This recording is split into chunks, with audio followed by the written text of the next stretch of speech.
proche, c'est un moindre mot. C'est quelqu'un qui, au fil du temps, faisait partie de ma famille. C'est quelqu'un que je connais depuis, même pas le début des années 2000, depuis 1990. J'ai toujours fréquenté Ben. J'ai même fait des pièces avec lui. Je partageais son humour parce qu'il avait un humour décapant. Et c'est quelqu'un pour qui j'ai une admiration profonde. Ben est quelqu'un, d'abord c'est un couple. Parce que parler de Ben, on ne peut pas parler de Ben sans parler d'Annie et réciproquement. Euh, Annie, c'était sa conscience en même temps. C'est celle qui pouvait de temps en temps calmer ses excès, et Dieu sait s'il en avait.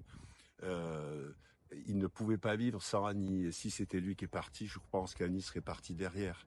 On ne pouvait pas envisager Ben sans Annie. On pourrait signer Ben et Annie la plupart de ses œuvres parce que tout ce qu'il faisait, il le faisait en parlant à Annie. C'est quelque chose, c'est un couple modèle. C'est quelque chose qui peut rester comme un exemple d'amour fou entre deux êtres.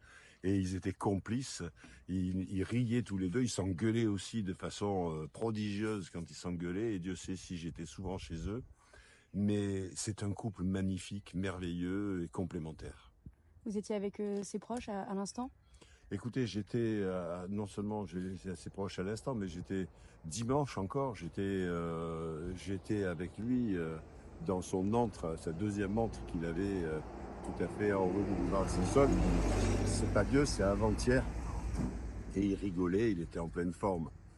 Faut pas oublier ce qu'est Ben. Ben est bien sûr un artiste majeur du XXe siècle. Majeur, les gens s'en rendent pas toujours compte, mais il est classé comme un artiste majeur du XXe siècle. Ben, c'est le fervent de l'école de Nice. Sans Ben, l'école de Nice n'aurait pas existé.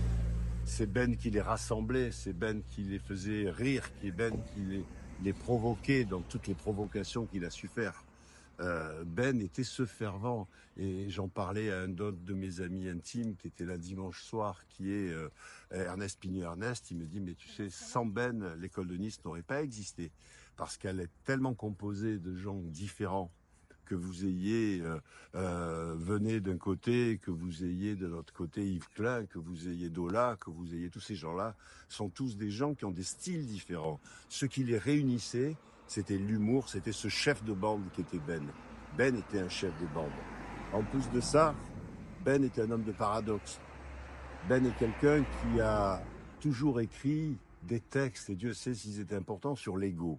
L'ego, l'ego, l'ego. Et pour moi, qui le connais bien, c'est certainement l'artiste qui en a le moins, qui a le moins d'ego. C'est le seul artiste que je connaisse qui, quand il fait une grande exposition, consacre la moitié de cette exposition à des autres artistes. Des artistes parfois qui ne sont pas connus. Pas connus, des artistes qu'il a trouvés au Vieux-Nice, des artistes qu'il a trouvés dans la rue, et d'autres qui sont très connus, comme Combas ou d'autres. Pour lui, le nom, la notoriété et le talent sont deux choses différentes. C'est quelque chose qu'on a beaucoup trop oublié dans le domaine de la culture. On mélange le talent et la notoriété. On peut avoir une immense notoriété sans avoir aucun talent. Et puis, on peut avoir beaucoup de talent et ne pas avoir eu la chance d'avoir la notoriété. Ben y percevait ça. Et sa maison est tapissée de pièces du sol au plafond, de gens connus et d'autres moins connus. C'est pour moi un exemple, quelqu'un qu'on aura du mal à remplacer. Je ne connais pas d'autres exemples que Ben avec ce qu'il fait.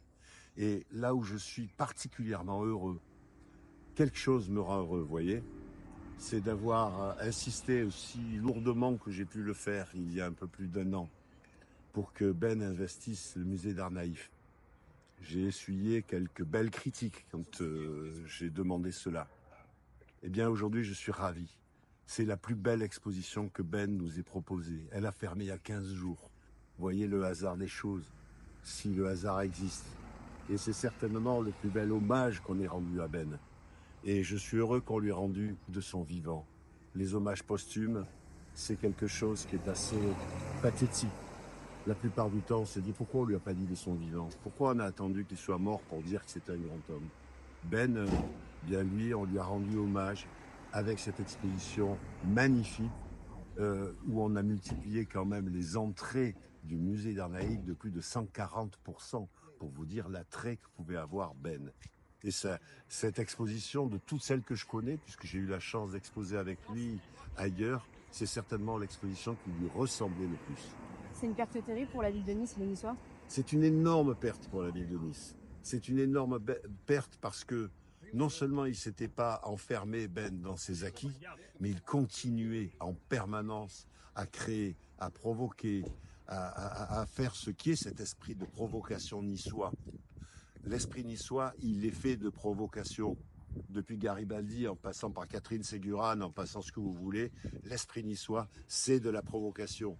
C'est ce qu'avait compris Ernest Pigneux-Ernest lorsqu'il a fait cette sculpture au port de Nice, en montrant ce gamin Nissart et qui se coiffait par-dessus l'autorité de Nikaya. C'est l'esprit niçois, et s'il y avait bien un artiste qui vraiment montrait cet esprit niçois, c'était Ben. Tout à l'heure,